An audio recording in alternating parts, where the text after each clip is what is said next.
Rabbil alamin. Allahumma salli wa sallim wa barik ala Muhammad wa ala ali Muhammad. Allahumma anfa'na bima 'allamtana wa 'allimna ma yanfa'una wa zidna ilma wa barik lana fi ilmina warzuqna al-ikhlasa fil qawli wal 'amali kamila wa 'ilman nafi'an la yunsa wa tawfiqan daima wa sihhatan wa yaqinan wa 'afiyah. Allahumma aftah lana kulla khair. Allahumma akfina bihalalika an haramik wa aghnina bifadlika amman siwaka. Allahumma yassir lana al-umura kullaha. Amin ya rabbal alamin.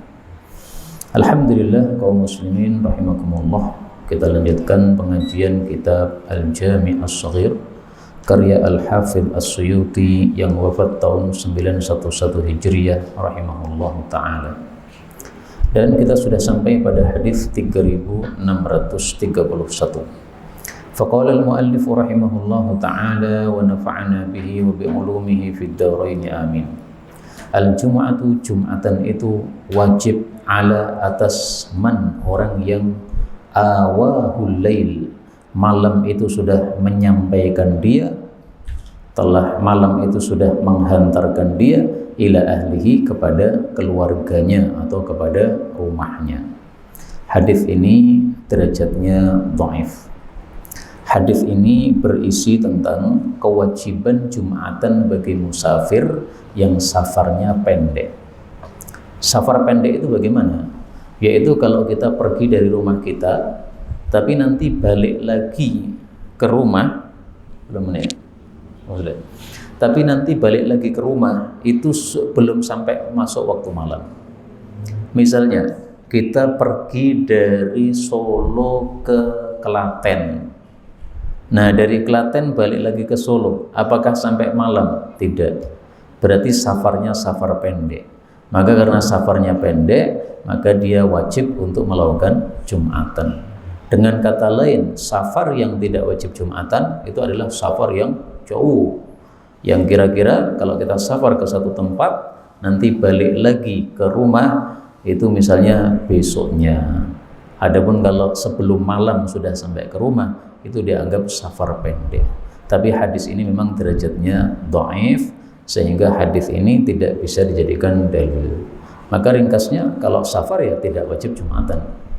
Safarnya berapa kilo? Mazhab jumhur katakan 80 kilo. Meskipun sebelum malam sudah sampai rumah, tapi kalau perjalanannya sudah sampai 80 kilo, maka tidak wajib untuk jumatan.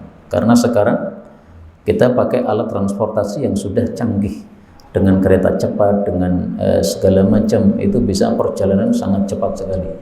Mungkin pagi kita berangkat ke Jakarta, ya, sore sudah sampai Solo lagi, naik pesawat terbang, bisa. Karena satu kali naik pesawat terbang itu 1 jam aja udah sampai ke Jakarta.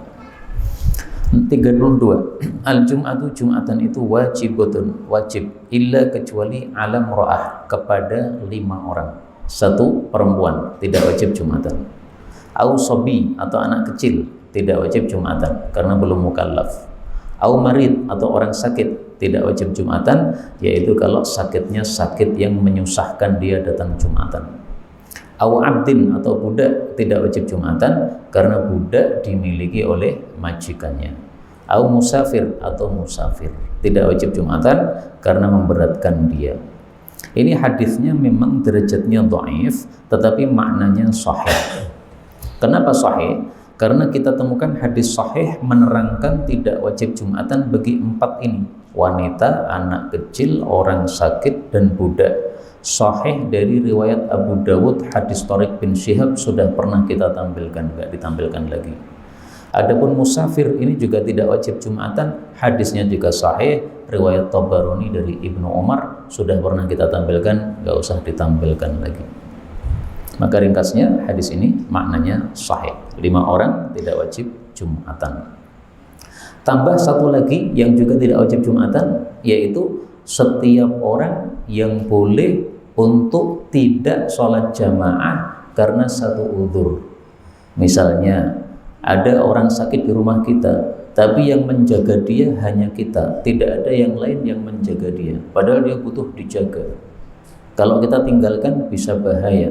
Maka dalam kondisi seperti itu kita boleh tidak Jumatan karena menunggu orang sakit tersebut. Tiga. Al-Jumu'atu Jumatan itu alal khamsin wajib bagi 50 rajulan, orang laki-laki. Walaysa dan tidak ada kewajiban ala madunal khamsin di bawah 50 orang Jum'ah untuk melakukan Jumatan. Tapi hadis ini derajatnya juga dhaif. Sehingga Jumatan itu tidak harus menunggu 50 orang. Dan 50 orang ini adalah madhab sebagian ulama mujtahidin, tetapi tidak populer. Kalau madhab Syafi'i mengatakan wajib Jumatan 40 orang. Sebelum 40 orang maka tidak ada Jumatan, tidak sah Jumatan. Tapi hadisnya juga dhaif. Maka hadis 50 Jumatan dhaif, 40 orang Jumatan juga dhaif. Terus Jumatan bagaimana? Baca hadis yang berikutnya 34. Al-Jumu'atu wajibatun ala kulli qarya. Jumatan itu wajib atas setiap kota. Wa illam yakun fiha, meskipun tidak ada pada kota tadi, illa arba'ah, kecuali 4 orang, tetap wajib Jumatan. Tapi hadisnya juga dhaif. Ringkasnya, jumlah tertentu untuk Jumatan tidak ada yang sahih. Makanya dikembalikan ke hukum asal. Hukum asalnya sholat Jumat itu sholat jamaah. Sholat jamaah itu sudah sah dengan 2 orang. Maka kalau sudah ada 2 orang, wajib melakukan apa? Jumatan dan sah. Laki-laki 2. Itu wajib Jumatan. Kalau perempuan tidak, memang perempuan tidak ada kewajiban untuk Jumatan. Maka seandainya di satu tempat cuma ada 2 orang laki-laki, silahkan Jumatan. Satunya jadi muadzin dan makmum, satunya jadi imam dan khatib. Sebagian ulama mengatakan Jumatan itu sah kalau jumlahnya 3. Kenapa? Karena dalam surat Al-Jumu'ah Allah mengatakan ayat 9, idza nudiya lis-shalah, kalau dikumandangkan azan untuk salat, berarti ada muadzin. Fas'au ila dzikrillah, berangkatlah ke masjid untuk mendengarkan khutbah, berarti ada yang berangkat yaitu makmum, dan ada yang khutbah yaitu khatib, berarti 3 orang ya. Muadzin, makmum sama khatib atau imam, 3 orang. Dan tampaknya itu adalah pendapat Ibnu Taimiyah. 35. Al-Jumu'atu Jumatan itu hajjul masakin, hajinya orang-orang miskin. Jadi orang-orang miskin yang tidak punya uang untuk berangkat haji sudah dikasih oleh Allah amalan yang nilainya seperti ibadah haji, yaitu apa? Jumatan. Dan mirip Pak, haji itu kan kita kumpul bersama-sama dengan kaum muslimin yang lain untuk ibadah kepada Allah. Nah Jumatan juga begitu, kita kumpul di masjid rame-rame ibadah kepada Allah Subhanahu wa Ta'ala. Tapi memang hadis ini derajatnya dhaif. Demikian juga hadis berikutnya 36, al-jumu'atu hajjul fuqara, Jumatan itu adalah hajinya orang-orang fakir. Ini derajatnya juga dhaif. Belum ada derajatnya, ditulis sendiri derajatnya dhaif. Para ulama mengatakan setiap ada pintu rahmat Allah tertutup pada seorang hamba, Allah pasti sudah bukakan pintu rahmat yang lain. Orang miskin tidak bisa melakukan haji atau umroh, berarti pintu rahmat Allah dalam bab itu tertutup. Oleh Allah sudah dikasih pintu yang lain yang terbuka. Amalan-amalan yang nilainya seperti haji dan umroh, banyak hadisnya. Siapa yang datang sholat jamaah maka pahalanya seperti haji. Maka tadi panjenengan kesini sholat isya berjamaah sudah dapat pahala haji. Panjenengan sholat duha pahalanya seperti pahala umroh. Sholat di masjid Quba pahalanya juga seperti umroh. Tapi kalau masjid Quba ya sama saja, kita harus umroh ya, podo mawon ya. Tapi maksud saya adalah ada amalan-amalan yang nilainya sama dengan ibadah haji dan umroh. Sehingga Allah melihat hatinya orang-orang miskin yang dalam hati mereka ada niatan pengen haji, pengen umroh. Ya Allah, tetangga saya itu yang kaya, suka haji, suka umroh berkali-kali. Saya tidak mampu tapi saya pengen. Nah, keinginan hatinya orang miskin itu dilihat oleh Allah Subhanahu wa Ta'ala. Maka Allah kemudian memberikan rahmatnya, yaitu dikasih amalan-amalan yang senilai dengan haji dan umrah. Maka mari kita amalkan amalan-amalan yang senilai dengan haji dan umrah. Yang salat duha lakukan setiap hari, salat jamaah lakukan setiap hari, itu pahalanya sudah seperti haji dan umrah. Bahkan datang ke masjid untuk mendengarkan pengajian agama itu juga pahalanya seperti al-haji al-muhrim, orang haji yang melakukan ihram. Hadisnya sahih riwayat Tabarani. Maka sekarang ini kita datang ke masjid untuk mendengarkan pengajian hadis Nabi sallallahu alaihi wasallam sudah mendapatkan pahala haji ihram. Alhamdulillahirabbil alamin. 37. Al-janazatu, jenazah itu matbu'atun, diikuti, walaysat bitabi'ah, bukan yang mengikuti. Maka laisa minna, tidak termasuk kelompok kami, man taqaddamaha, orang yang mendahului jenazah. Hadis ini menghasung kita kalau ngantar jenazah itu di belakangnya jenazah, jangan di depannya jenazah. Karena kalau kita di depannya jenazah berarti jenazah yang mengikuti kita. Tetapi hadis ini derajatnya dhaif. Karena itu yang memakai hadis ini adalah madhab Hanafi. Madhab Syafi'i tidak mau pakai. Imam Baihaqi, ulama madhab Syafi'i yang populer, dia mengatakan hadis-hadis tentang mengantar jenazah di depan, kita berada di depan, itu hadisnya lebih sahih dan lebih banyak. Karena itu madhab Syafi'i lebih menyukai ngantar jenazah di depan, jenazahnya di belakang. Tapi kalau mazhab Hanafi lebih menyukai mengantar jenazah di belakang. Pendapat yang lebih bagus pendapat Imam Nawawi. Beliau mengatakan jenazah itu kalau kita ikuti dengan jalan kaki, maka kita bebas, di depan boleh, di belakang boleh, di samping kanan, samping kiri boleh. Tapi kalau kita mengendarai kendaraan, naik motor, naik mobil, maka hendaklah kita berada di belakang, dan itu hadisnya sahih dalam kitab Sunan. Maka pendapat ini yang paling bagus karena pendapat ini sesuai hadis yang sahih. Jadi tolong kalau kita ngantar jenazah diperhatikan adabnya. Naik motor tidak, naik motor di belakang. Tapi kalau jalan kaki silahkan, di depan silahkan. Kecuali mungkin dikasih tugas ya, tolong tugas panjenengan mencari jalan supaya jenazahnya mudah untuk berangkatnya. Nah, kita di depan karena untuk mencarikan jalan, nggak ada masalah kalau begitu. 38. Al-jannatu, surga itu, aqrabu, lebih dekat, ila ahadikum, kepada masing-masing kalian, min syiraki na'lih, daripada serampat sandalnya. Wan naru, dan neraka itu, mithlu dzalik, semisal itu juga. Hadis ini sahih riwayat Bukhari. Hadis ini maksudnya bahwasanya surga itu untuk mendapatkannya gampang, tapi neraka untuk mendapatkannya juga gampang. Amalan kecil bisa menyebabkan masuk neraka, amalan kecil bisa menyebabkan masuk surga. Misalnya mulut ini menggunjing orang, itu bisa menyebabkan masuk neraka, karena menggunjing orang termasuk maksiat, dan maksiat tempatnya di neraka. Tasbih kan gampang, Mbak. Semua orang bisa mengucapkan subhanallah, alhamdulillah. Nah, tasbih ini menyebabkan Allah ridho. Maka orang yang diridhai Allah oleh Allah masuk ke dalam surga. Ini makna yang populer untuk hadis ini. Tapi ada makna yang lain.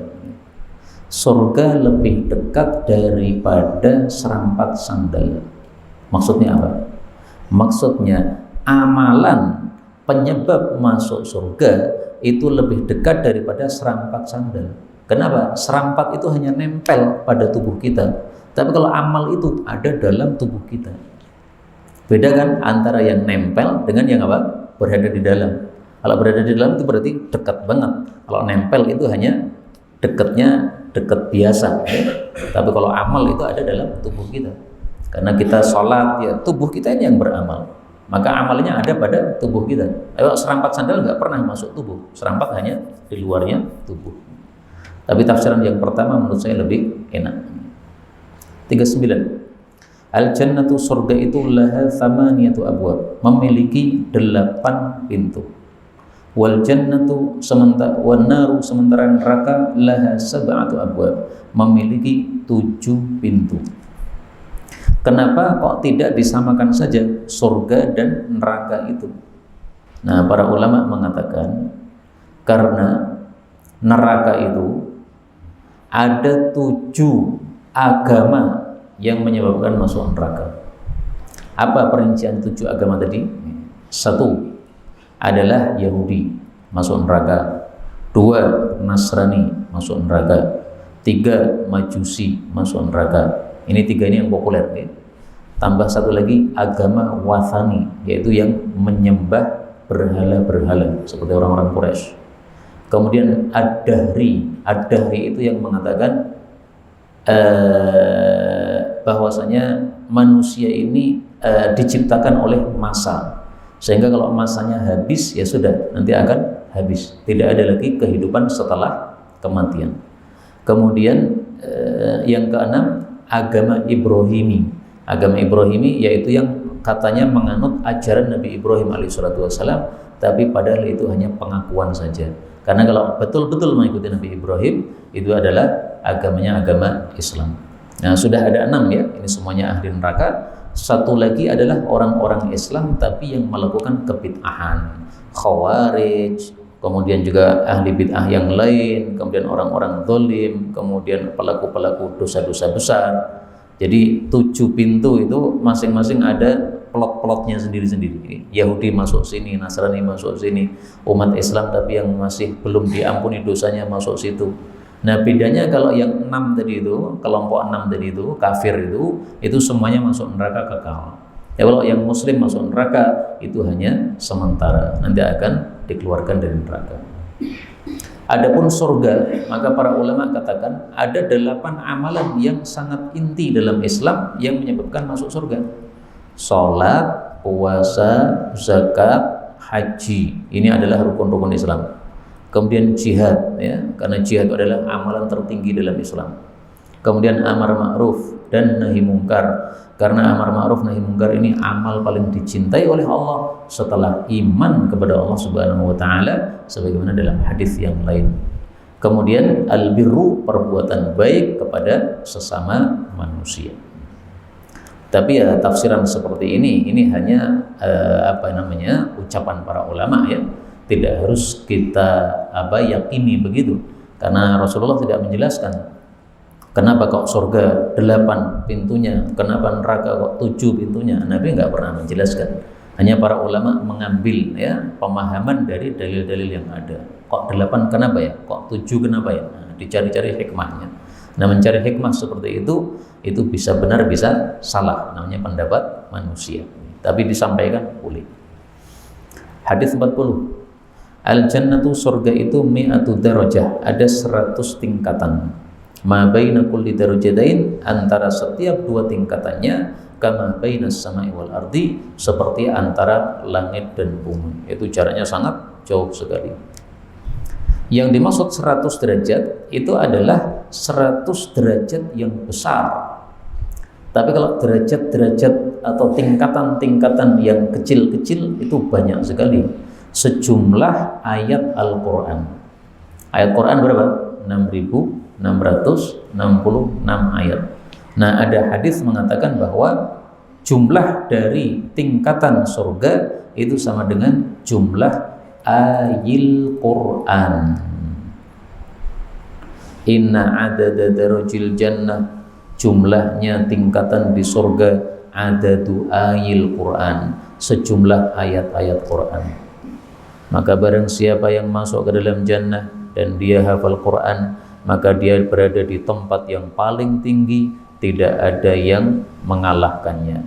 Ini hadisnya sahih tapi hanya mauquf dari Aisyah, bukan dari sabda Nabi sallallahu alaihi wasallam, tapi dipahami dihukumi marfu' oleh para ulama. 41. Al-jannatu, surga itu mi'atu darajah, 100 tingkatan. Walau annal alamin, seandainya seluruh alam, yaitu seluruh makhluk, ijtama'u fi ihdahunna, berkumpul pada salah satu dari tingkatan-tingkatan surga tadi, wasi'athum, pasti akan mencukupi mereka. Ini menunjukkan apa? betapa luasnya surganya Allah Subhanahu wa taala. Karena itu ketika Rasulullah menjelaskan kalau orang baca qul huwallahu ahad 10 kali, Allah bangunkan satu rumah atau istana dalam surga. Maka Umar mengatakan, kalau gitu saya baca sebanyak-banyaknya qul supaya istana saya banyak. Maka Rasulullah menjawab, Allahu aktsar. Allah itu nikmatnya lebih banyak. Dengan kata lain, Allah tidak akan kesempitan surganya gara-gara nyiapkan istana-istananya untuk apa? Orang yang memperbanyak kulhu. Anggaplah ada di antara kita mulai sekarang semangat membaca kulhu. Setiap saat kulhu dibaca terus. Maka nanti surga tidak akan penuh gara-gara dia membaca kulhu. Bahkan seandainya seluruh kaum muslimin sedunia semuanya membaca kulhu ribuan kali dalam sehari, tidak akan surga menjadi sumpek gara-gara apa? Bacaan tersebut. Itulah makna Allahu aktsar. Allah itu lebih luas, yaitu lebih luas rahmatnya atau surganya. 42. Al-jannatu, surga itu, tahta, di bawah, aqdamil ummahat, telapak kaki para ibu. Hadis ini sahih tetapi secara makna saja. Adapun secara lafal, maka lafal seperti ini tidak sahih. Yang sahih dengan lafal yang lain. Perhatikan lafalnya. Falzamha fa innal jannata tahta rijlaiha. Lazimilah ibumu karena surga itu di bawah kedua kaki ibu. Al jannatu tahta rijlaiha. Ini yang lafal yang sahih ya. Tapi yang populer adalah al jannatu tahta aqdamil ummahat. Ini lafal yang dhaif. Tapi dhaif enggak masalah, dhaif sanadnya saja. Maknanya tetap sahih karena maknanya sama dengan hadis yang kita baca tadi. Maksud surga di bawah telapak kaki ibu adalah kalau mau masuk surga, maka baktilah kepada ibu, mencari ridhonya ibu. Ibu ridho, Allah ridho. Allah ridho, masuk surga. Jadi jalur masuk surga itu mudah sekali. Cari ridhonya ibu, maka Allah pun ridho. Kalau Allah ridho, maka masukkan surga. Meskipun di sini disebutkan ibu, tapi bapak pun juga sama. Adapun disebutkan ibu, kenapa? Karena kasusnya ada orang ibunya masih hidup, maka dia disuruh untuk melazimi ibunya. Kalau ada orang kasusnya lain, ibunya sudah wafat, bapaknya masih hidup dan membutuhkan birrul walidain dia, pasti Nabi akan mengatakan al jannatu tahta aqdamil aba. Tapi karena di sini kasusnya adalah dia masih punya ibu yang hidup, Nabi mengatakan ibumu. 43. Al-jannatu, surga itu, tahta, di bawah, dhilalis suyuf, naungan-naungan pedang. Hadis ini derajatnya sahih, disahihkan oleh Asy-Syaikh Al-Albani rahimahullahu ta'ala. Maksud hadisnya adalah untuk mendapatkan surga, lakukanlah jihad fi sabilillah. Jihad fi sabilillah, kita mengacungkan pedang. Nah, berarti kita berada di bawah naungannya pedang kita, atau di bawah naungannya pedangnya musuh. Dalam hadis riwayat Imam Bukhari, lafalnya bukan dhilal, tapi bariqah. Bariqah itu kilatan. Jadi pedang itu kan mengkilat-mengkilat kan. Nah, maksudnya kalau kita melakukan jihad, kemudian melihat kilatan-kilatan pedang musuh, maka itu memudahkan kita masuk ke dalam surga.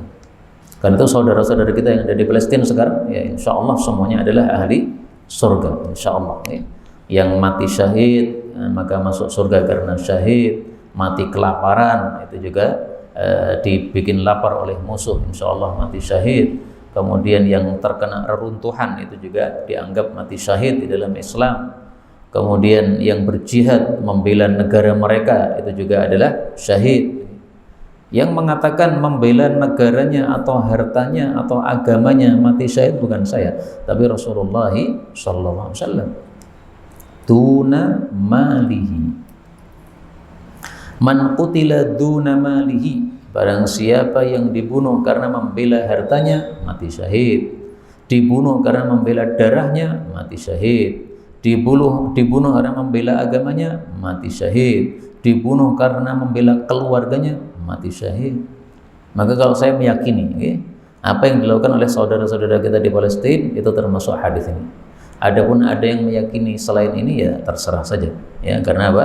Masing-masing kita mengucapkan ini harus ada dasarnya. Ini dasar saya mengatakan seperti itu. Wallahu a'lam. Maka sampai hari ini jangan bosan-bosan mendoakan saudara kita di Palestina.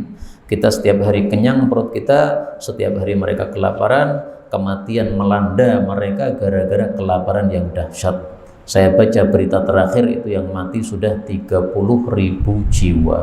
Masya Allah, banyak sekali. Bayangkan kalau yang mati itu bapak kita, ibu kita, adik kita, anak kita. Matinya dulu karena kena bom, sekarang matinya karena kelaparan. Nggak ada makanan, Pak. Mati kelaparan, Masya Allah. 44. Al-jannatu, surga itu darul askhia, rumahnya orang-orang yang dermawan. Hadis ini derajatnya dhaif. Maksud hadis ini adalah orang-orang yang dermawan dicintai oleh Allah. Maka orang-orang yang dermawan dimasukkan surga oleh Allah. Kenapa Allah mencintai orang-orang yang dermawan? Karena Allah itu salah satu sifat intinya adalah Al-Jawad, yang sangat dermawan. Dan Allah menyukai siapapun yang meniru sifatnya Allah. Allah punya sifat dermawan, hamba mengikuti sifatnya Allah dermawan, Allah cinta. Karena Allah mencintai sifat-sifatnya, maka Allah mencintai siapapun yang mengikuti sifat Allah Subhanahu wa ta'ala. Maka hadis ini meskipun dhaif sanadnya, maknanya sahih, karena dalam hadis yang sahih disebutkan innallaha ta'ala jawadun, sesungguhnya Allah Ta'ala itu maha jawad, maha dermawan. Hadis diriwayatkan oleh Baihaqi dalam Syu'abul Iman, dan hadis ini derajatnya sahih. Dan Allah mencintai al-jud, sifat dermawan.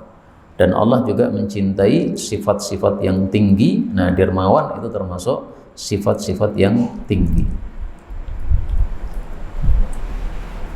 Dan puasa Ramadan itu disyariatkan supaya manusia ada sifat dermawan.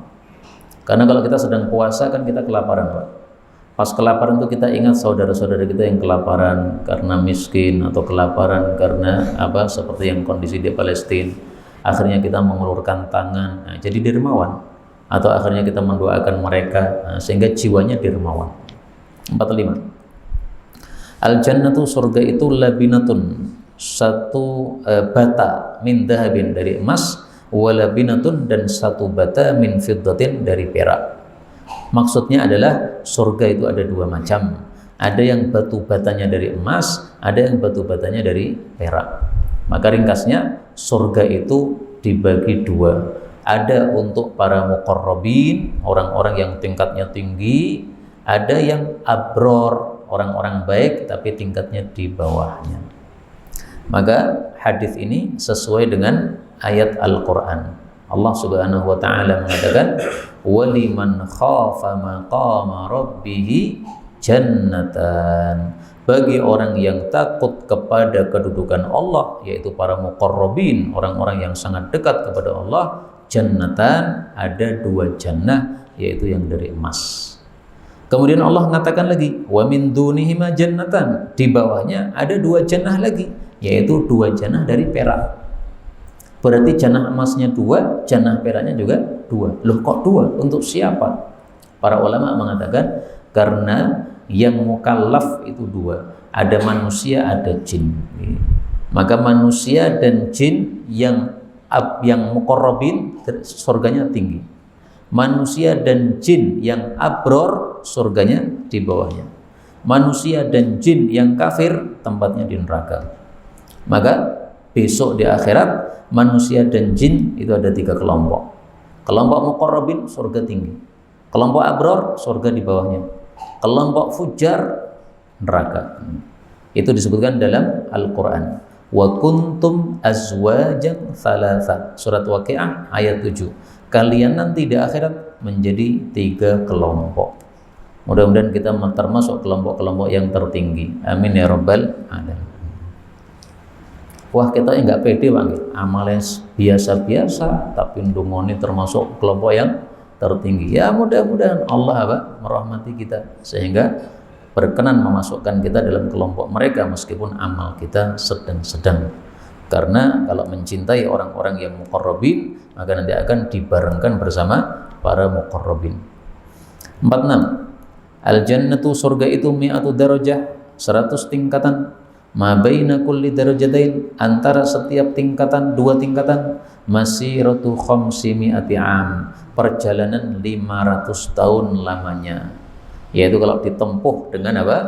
Perjalanan biasa, maka itu lamanya sampai 500 tahun. Tapi kalau ditempuh dengan perjalanan yang diberkahi oleh Allah Subhanahu wa taala, ya bisa sekejap sampai. Ini hadisnya diriwayatkan oleh Tabarani. Takhrij ini kurang sempurna karena hadis ini pun juga diriwayatkan oleh Bukhari. Bukhari itu lebih sahih daripada riwayat Tabarani. Nah, saya nggak ngerti kenapa kok Imam Suyuti di sini malah menulis Tabarani. Wong di Bukhari ada aja kok, aja apa? Di Bukhari saja ada, kok malah Tabarani.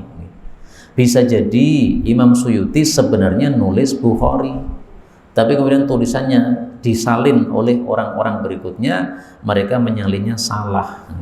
Akhirnya tertulis Tabarani, padahal Bukhari juga meriwayatkan. Bisa jadi juga Imam Suyuti yang nulis salah, dan wajar manusia salah, karena setiap manusia pasti tempat salah dan lupa. Qad yakbul jawadu, kadang-kadang kuda yang larinya kencang itu tersandung. Biasanya kuda yang larinya kencang itu nomor 1, dia menjadi pahlawan, nomor pertama kalau balapan. Tapi kadang-kadang tersandung, akhirnya jadi paling belakang. Dia kuda paling istimewa, biasanya menang terus. Saat itu kesandung, jatuh, akhirnya menjadi nomor belakang. Bisa. 47. Al-jannatu, surga itu bil masyriq, di negeri timur. Hadis ini dhaif. Maksud surga di negeri timur artinya negara timur, yaitu Irak dan sejenisnya, itu banyak kebun-kebunnya, banyak pohon-pohonnya. Berbeda dengan Arab. Kalau Arab tuh banyak gersangnya, banyak apa? Padang pasirnya. Maka ketika Nabi berada di Madinah menunjuk ke arah timur, yaitu daerah Irak dan sejenisnya sana, itu banyak pohon-pohonnya. Termasuk Indonesia ini timur, Pak. Dan ini benar, memang arah timur sana banyak apa? Pohon-pohonnya. Tapi kalau ke arah barat, nah mungkin beda lagi. Jadi hadis ini meskipun dhaif, tapi apa? Maknanya benar, bahwasanya kebun-kebun atau pohon-pohon yang sangat banyak itu ada di negeri timurnya negara Arab Saudi atau kota Madinah di mana Nabi berada. 48. Al-jannatu haram, surga itu haram, ala kulli fahish, untuk setiap orang yang berbuat keji. Ayyadkhulaha, untuk masuk ke dalamnya. Hadis ini derajatnya juga dhaif. Tapi bahwasanya orang yang berbuat keji itu tidak boleh masuk surga, itu benar. Sebelum diampuni dosa-dosanya. Kalau dosa-dosanya sudah diampuni, baru dia diizinkan masuk surga. Maka yang dimaksud haram, haram masuk surga, itu maksudnya haram masuk surga secara langsung. Dia harus disiksa dulu. Kenapa disiksa? Karena perbuatannya perbuatan yang keji. Dan perbuatan yang keji itu ada 2 macam. Perbuatan anggota tubuh atau perbuatan mulut. Dengan kata lain, ada fi'il, perbuatan yang keji, ada qaul, ucapan yang keji. Misuh-misuh itu adalah perucapan yang keji, itu termasuk fahish. Maka jangan bicara yang keji karena menyebabkan susah masuk surga sebelum diampuni oleh Allah Subhanahu wa taala. 49. Al-jannatu, surga itu likulli taib, untuk setiap orang yang tobat. War rahmatu, adapun rahmat itu likulli waqif, untuk setiap orang yang berhenti. Yang dimaksud berhenti ini adalah orang yang berterus-terusan di dalam kemaksiatan. Jadi berhenti maksudnya terus melakukan maksiat. Jadi maksudnya di sini, kalau ada orang tobat, maka pasti masuk surganya, pasti. Lah kalau tidak tobat tapi terus-terusan maksiat, maka rahmat itu masih siap untuk menerima dia. Yang penting dia masih punya agama Islam. Tapi hadis-hadis seperti ini jangan disampaikan kepada tukang maksiat, Pak. Oh, kamu orang Islam tapi kamu suka zina, enggak apa-apa. Karena rahmat itu tetap disiapkan bagi orang-orang yang berterus-terusan dalam kemaksiatan seperti kamu itu, enggak apa-apa, Pak. Oh, zina terus nanti. Maka hadis-hadis seperti ini jangan diberikan kepada apa? Orang-orang yang tukang maksiat. Mereka nanti akan meremehkan maksiat. Ini hadis seperti ini fungsinya adalah supaya orang yang punya maksiat itu tidak putus asa dari tobat gitu. Saya tuh sebenarnya pengen tobat itu, Pak, tapi selalu kejeglong terus, melakukan terus. Jadi saya itu nggak berhenti dari maksiat ini. Gimana caranya ya? Pengennya tobat tapi kejeglong terus. Nah, sampaikan ini. Ar-rahmatu likulli waqif. Kamu jangan putus asa. Terus tekadkan untuk tobat, maka nanti akan diterima oleh Allah Subhanahu wa taala. Tapi saya jujur ya, ini hadis juga derajatnya dhaif. Hadis terakhir pada pertemuan kita kali ini 3650. Al jannatu, surga itu, binauha, bangunannya, labinatun min fiddah, batu bata dari perak, walabinatun min dahab, dan batu bata dari emas. Maksudnya surga ada dua macam tadi, satunya untuk muqarrabin, satunya untuk abror. Wa milatuha, dan milatnya. Milat itu adalah tanahnya. Tanah itu maksudnya apa ya? Semennya itu loh, Pak. Jadi kan boto itu kan ditempelkan dengan semen. Nah, itu disebut milat. Wa milatuha, dan semennya itu adalah al-miskul azfar, minyak wangi misik yang murni. Yang azfar itu khalis, murni. Wa hasbahuha, adapun kerikil-kerikilnya al-lu'lu' wal yaqut, batu mutiara dan batu yakut. Ini semuanya batu-batu mulia. Saya juga belum pernah melihat ya batu mutiara kayak ngopo, batu yakut kayak ngopo, sebutan mudeng. Yang penting batu mulia. Wa turbatuha, dan tanahnya itu adalah az-za'faran, minyak wangi za'faran. Ini semuanya disebutkan oleh Nabi untuk memudahkan kita memahami. Manusia di dunia ngerti namanya minyak wangi misik, wangi sekali. Di dunia mereka ngerti ada minyak wangi za'faran yang sangat kuning, kalau dilihat itu menyenangkan orang yang melihat. Nah, tapi tentu saja za'farannya surga dan minyak wanginya, minyak misiknya surga tidak sama yang ada dengan di dunia. Maka ini untuk memudahkan saja, untuk membayangkan. Tapi bukan betul-betul minyak wangi yang di sana sama dengan yang di dunia, enggak. May yadkhuluha, siapa yang masuk ke dalam surga, yan'am, dia akan mendapatkan kenikmatan, la yab'as, tidak akan mendapatkan bahaya. Ba'sun itu bahaya. Wa yakhludu, dan dia itu kekal, la yamutu, tidak akan mati. Kata-kata tidak akan mati menunjukkan juga mereka tidak tidur di dalam surga.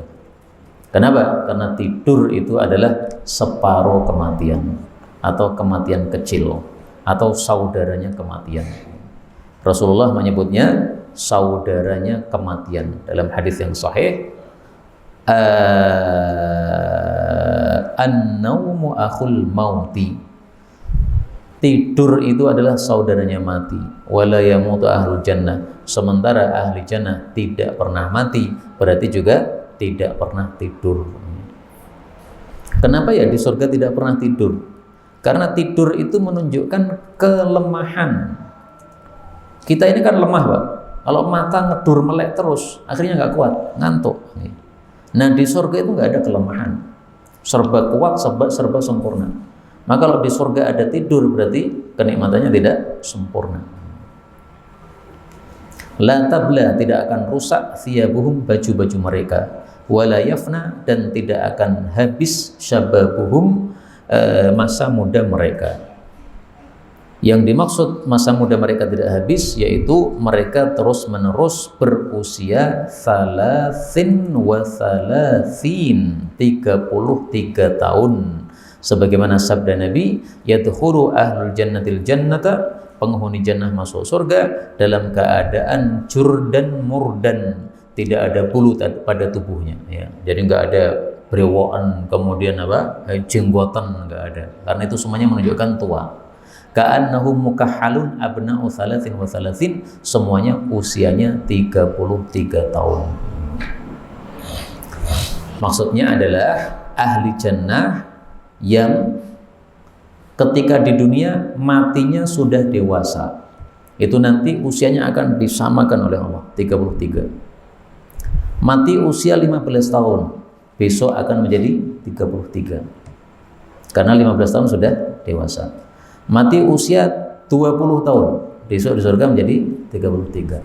Mati usia 90 tahun, besok di surga usia 33. Tapi yang mati masih belum dewasa, dia akan tetap menjadi apa?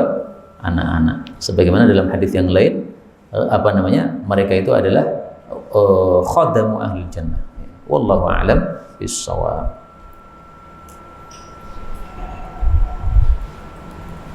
Ini yang dapat kita pelajari betul dari Allah Subhanahu wa taala. Kalaupun ada salahnya, fa astaghfirullahal azim li wa lakum. Monggo.